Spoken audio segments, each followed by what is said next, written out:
楼上的男孩患有超雄综合症，一到凌晨1点就会发出砰砰砰砰类似用头撞地板的声音，紧接着就是男孩歇斯底里的大叫。自从他们一家4口搬回来后，我就没睡过一天安稳觉，邻居们也被折磨得受不了。终于今晚501爆发了，他气势汹汹地敲响了601的房门，大概敲了17、18下，取而代之的是501歇斯底里的大吼：吵吵吵，拉傻子在吵，信不信我弄死他？不一会601果然安静了下来，租户群倒是难得热闹了起来。503说：“501给你点赞。”这话我早就在心里说过几百遍了。602是真的烦，他们家重男轻女，连续留了好几个，终于怀上了儿子，去医院检查说有超雄综合症，不愿意打，非要生下来，结果生出这么个玩意儿。我默默窥屏，虽然没有说话，但是对他们的话非常赞同。就在这时，501也在群里发话了。是哪个神经病给老子发的短信？接着501丢出一条短信截图，电话号码未知，内容是我帮你杀了他。潜水的住客纷纷表态，不是我，不是我。等租户群安静了下来之后，我把手机搁枕边，闭眼准备睡觉。毕竟像这样安静的夜晚可不多。突然手机再次震动了一下，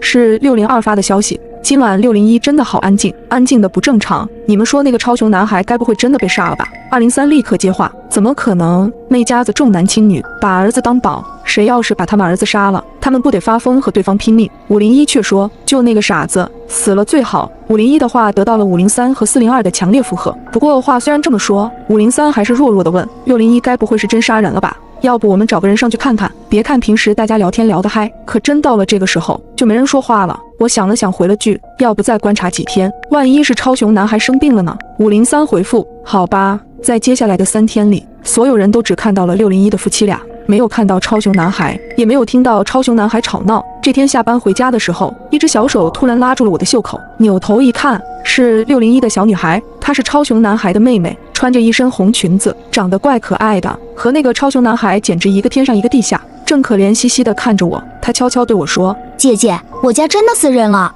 什么？姐姐，我说我家有人被杀了。我先是愣了一下，接着掏出手机立刻报了警。警察很快就来了，房间门打开后，只见夫妻2人撒泼打混的哭着：“警察同志，天地良心啊，说我杀了我儿子，怎么可能？”超雄男孩站在旁边，不似以往那样身体轻颤且暴躁，安安静静地站着，眼神空洞，明显比几天前瘦了一圈。虽然超雄男孩的情况很奇怪，但是明显是个大活人。警察遇到这样的夫妻也很无奈，耐着性子说：“你们邻里邻外的，人家不也是为了你们好，没出事最好。”在警察的调解下，我拿了500块给601作为赔偿。完事后，我一直纳闷那个小姑娘为何要骗我。今天的夜晚仍旧很安静，可是我怎么也睡不着。一闭上眼睛，就是超雄男孩那副诡异的面孔。咚咚咚，有人在敲我的房门。我看了一眼手机，凌晨2点。咚咚咚，敲门声更急促更用力了，我甚至能感觉到地板都在颤动。我门口安装了一个声控灯，此刻声控灯正亮着，但猫眼里却是一片黑暗。我门旁有个窗户，此刻我清楚地看到窗帘缝隙里从外透出一缕微光，